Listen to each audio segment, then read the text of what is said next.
Laman loob, mga isaw-isaw. So, sobrang solid nito guys. So, ang dami niyan guys. Kakainin ko lang to ng isang upuan.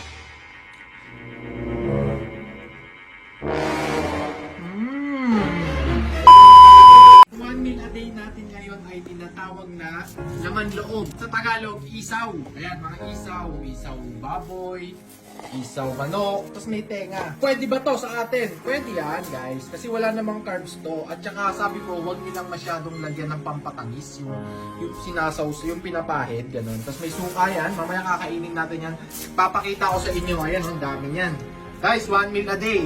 At syempre, hindi mawawala ang everyday egg natin. So, anong oras na ngayon? Ay, magsi 7 o'clock na. Ngayon pala kami nagluluto ng egg. Ayan. Kung makikita nyo, nilalagyan ko siya ng sili para talagang may fat burn effect pa siya. So, 10 itlog to. Kakainin natin. Let's go! At syempre, okay lang ang butter sa atin. Lalagyan natin ng butter para hindi dumikit yan sa ating kinakainan. Alright. Tapos yan, ang butter yan, ha.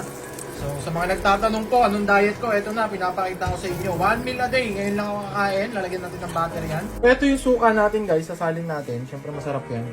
Galing yan sa isawan ni Aling Bebang. Yan, oh, isawan yan. Yan, daming sili. So, may fat burn effect pa rin yan.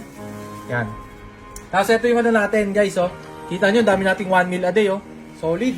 Let's go! So, ayan, all set na tayo. Kita nyo, ito ang ating 1 meal for today. Okay, kita nyo yun, no? Laman loob, mga isaw-isaw. So, sobrang solid nito, guys. So, ang dami niyan, guys. Kakainin ko lang to ng isang upuan. Siyempre, kulang protein natin kung ito lang kakainin natin. Siyempre, meron tayong 10 egg. Ay, hindi na mahulog.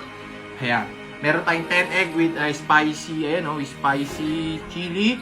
Tapos, may konting salt. Okay, yan. Ang kakainin natin. Tapos, meron tayong malupit na suka para dito sa ating isaw. Tapos, syempre, meron din tayong Tabasco. Ito yung ginagamit ko pang zero sugar.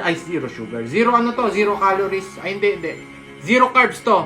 Okay? Hindi ko alam kung zero calories dito, pero zero carbs to. Pwede sa mga nagda-diet. At medyo pricey nga lang siya. So, ayan.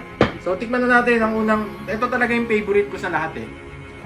Alam nyo, huwag nyo binabash yung mga 1 meal a day kasi kanya-kanya naman tayo eh. Yung 1 meal a day kasi, the way of eating lang natin yan. Kung paano tayo kumain. Ako kasi mas okay sa akin yung 1 meal a day kasi mas marami akong nagagawa sa umaga hanggang pahapon. So ngayon, patapos na yung araw, wala ng araw, gabi na, tsaka ako kakain para makain ko ng masarap yung lahat ng gusto kong kainin. So ayan. So isasawsaw natin yan. Kita mo, sarap po.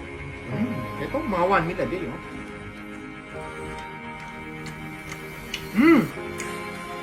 Sarap.